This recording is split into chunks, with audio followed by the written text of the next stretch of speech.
welcome, ladies and gentlemen. This is Michael Finch with the David Horowitz Freedom Center. This is a special edition of the Glazov Gang. I'm sitting in for Jamie Glazov, the great Titan himself. And I've got three wonderful guests here today. I'm not going to go through the rules. I think a couple of you have been through the rules. The only rule tonight is, if you come back on when Jamie's hosting, just tell him that tonight was the best night, best Glazov Gang ever. So that's the special rule tonight. I'm going to introduce our guests. I'm going to start. Mark Vafiades. Mark, you're an actor. Yes. You've been in a number of films, including Bro, Empress Vampire, and American Carol. Yes. You work for Kaiser. And you also, more importantly, are the chairman of the Republican Party in L.A. County. Yes, Los Angeles County Republican Party. Which is kind of like being the head of the Romanov Party under Lenin in Moscow. But you'll have to tell us in a little bit about how you manage in L.A. County. And I understand you're from Massachusetts, yes, so I am. You've gone blue to bluer. But you're going to turn everything red for us. I hope we're so, not yeah. partisan, but just I've for got a lot balance. of experience being behind enemy lines. Okay, good. That's great. Next is Karen Siegemund. Karen, you're also a veteran. You've been on the show before. Yes. You are the founder and director of an organization called Rage Against the Media. Right. And we're going to give you an opportunity in a couple seconds to tell us about what Rage Against the Media is. We love that. Mm-hmm. You're a mother of two, an educator, a scientist, an American who is deeply concerned about her country. Right. So if we had a lot more Karen Siegemunds, then this country would not be in such bad shape. We're very honored. Orestes Matacena, you've also been on the show, Orestes. You're an actor who's been in a number of films, including The Mask, Wild Wild West, Day of Redemption. You're of Italian descent, but you were born in Cuba. You lived for a few years under Castro and then came to the United States. And I became an actor, so I'm all confused. Okay. Well, the really bad, President Obama has done a great apology tour around the world. So now we have, as the host of the Glazov Gang, I have to apologize to you. You've left Cuba to come to the United States, which is now turning into Cuba. So you're basically returning to Cuba without even having to leave the United States with Obamacare and the surveillance state. And Yeah, I know, but you know, President Obama, you know that the other day he talked to President Raul Castro. You know, shook his hand, and that's right. Shook his hand, and most people don't know about this, but when President Obama went to when he shook his Raul Castro's hand, he said, "Raul, I am not a communist. I love free enterprise, heavily regulated by the government, so I'm a fascist." You understand? Do you understand, Raul? I'm glad they got that all cleared up. Yeah, that's all cleared up. Yeah, that's good. Before we get into the topics, Mark, I want your first time here with the Glazov Gang. I would love to kind of just for a minute or so tell us about yourself, your background. I know you're not a second thoughter. You've been like myself. You've been a conservative forever. But how'd you get out to L.A. and now you're an actor? Now you're really involved in politics, working in the party. Just tell us briefly about your background. Yeah, I did. I grew up in Massachusetts. I was a Republican from way back. I went to the University of Massachusetts, and I was the president of the College Republicans back then. I think the reason I became a Republican, being in Massachusetts, which was a very big government kind of a state controlled by the Democrats, it seemed they wanted to restrict everyone's activities. And a lot of the things I wanted to do when I was growing up, they wanted to ban, they wanted to restrict. And I just, at that time, I got an early impression of what it's like to have the government telling me what to do and what I can't do. So I think that's why I became a Republican. I was very involved with the Republican Party in Massachusetts for a long time. Similar to California, especially Southern California, you're a real minority if you're a Republican and a conservative. So I kind of worked there for a long time trying to get the Republican Party going. And I was lucky enough to work on some campaigns that actually worked, such as Governor Weld when he became governor in 1990. And I worked for the governor up until the time I came to California in 1998. Great. Well, welcome to California, and Thank welcome you. to the Glazov Gang. Thank you. Karen, if you could just take a minute and tell us, you may have spoken about this on a previous episode, but for myself and for the audience, tell us a little bit about what Rage Against the Media does. Rage Against the Media was born last year after the massacre in Benghazi, out of complete outrage that really without the media's complicity in pretty much everything, from the freshman senator from Illinois getting elected and now reelected, to the Arab Spring, which was a complete lie, and then to the massacre, and then the subsequent lies. It seemed to me and to many, many people that really without the media's complicity, we simply would not be in the shape that we're in. And it's only gotten more so. The media we've seen has been completely complicit with Obamacare, with you name it, they've enabled it. So there are great organizations out there. There was MRC at the time, and now there's Truth Revolt, which is super exciting to see. But we were born as an activist organization, having protests on the street. We hand out flyers. We go to where people are.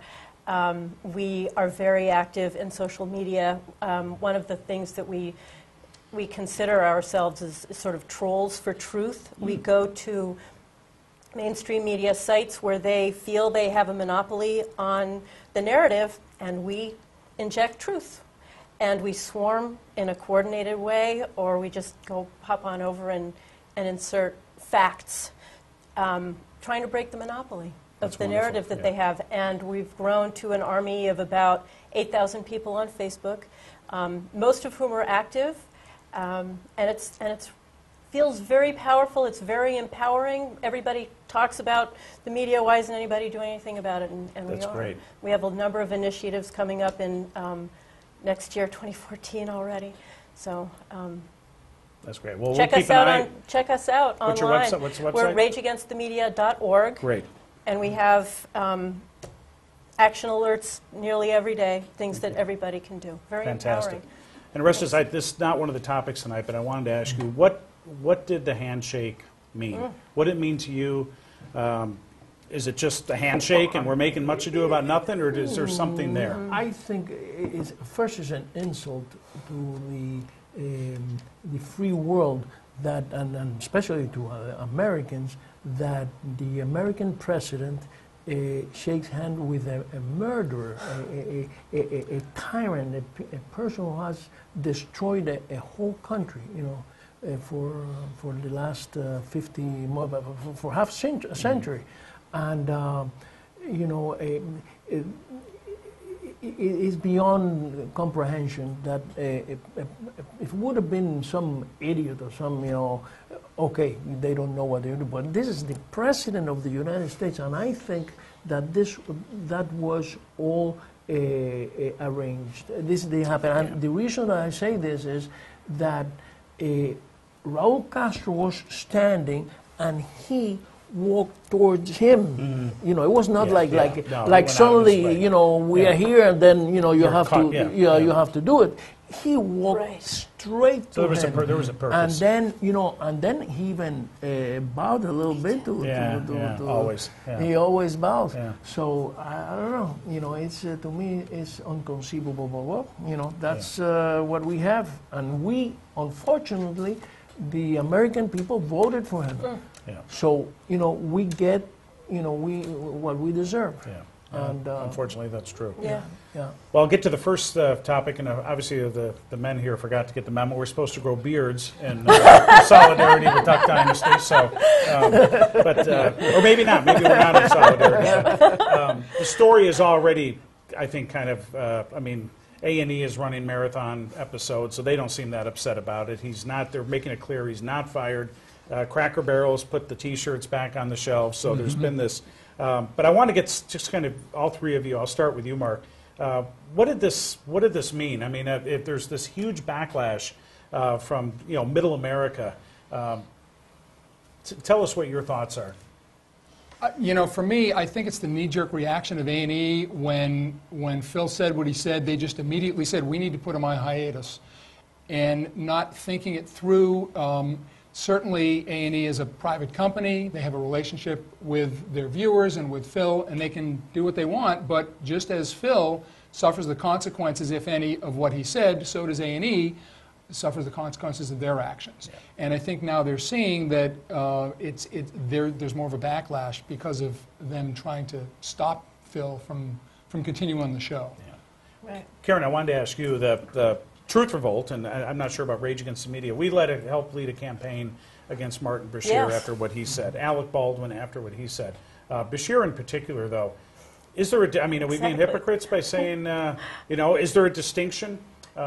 There's a huge distinction. Tell and us. yes, by the way, we played a very powerful role in what happened with Martin Bashir, which was a completely disgusting abuse of his role as a news anchor. This was a man hired to provide information to the American people. People, believe it or not, only a handful, but still it's enough, turned to MSNBC for the news and to Martin Bashir, and this was a disgusting violation of the trust placed in him in his role as news anchor. And I would even separate that from what happened with Alec Baldwin, who it was on the street and he also a disgusting thing, but it wasn't an invocation of violence, Right. Just reprehensible. What Phil Robertson, is that his name? What he did was express the views that are pretty standard of Christianity. And he quoted from the Bible, from Corinthians, and he expressed his own sexual preference, also embedded in words about tolerance for people's views. When they hired him, they knew he was Christian. This was an interview from GQ. As Mark said, they're fully within their rights to do what they did. They had not expected the backlash. This backlash is about his right to free speech and right to freedom of expression and exercise of his religion. No invocation of violence, no calling for punishment. And again, it was enveloped in Christian notions of forgiveness and understanding and love and not hate. Completely different from what happened with Martin Bashir. And I'm loving the backlash. And this is really part of silencing dissenting voices, different voices, and especially religious voices. Yeah. Well, that was religion, Christianity, or Orthodox Judaism do not mix in Hollywood, right? Right. So, I have a different take Okay. on this. The show, there are 14 million people watching this show, okay? And I think it's the A&E is the greatest publicity stunt in history, done in history. I think that they did it on purpose because they have 14 million people seeing it. That's a lot of money that they make. I didn't know about this show, and there were millions of Americans that they didn't know about it. Only those 14 millions, maybe 15 million, another million that knew about it but never watched it. Every single, unless you're dead in America, you know about this show now. Right. That's true. And they are going to, I think it's tomorrow, day after tomorrow, they're going to have a marathon. So I mean, this whole They're thing, so upset that they're going to run it 24 hours. 24. So I think it was a great stunt, and I listen, A&E, you are absolutely fantastic.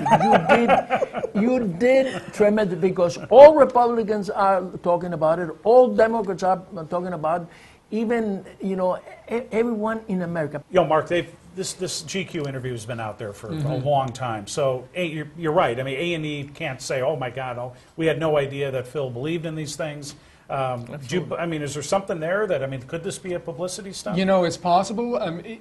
Not only that, I think the viewers understand where Phil would stand on issues, and also the fact that he may not be so eloquent in expressing himself.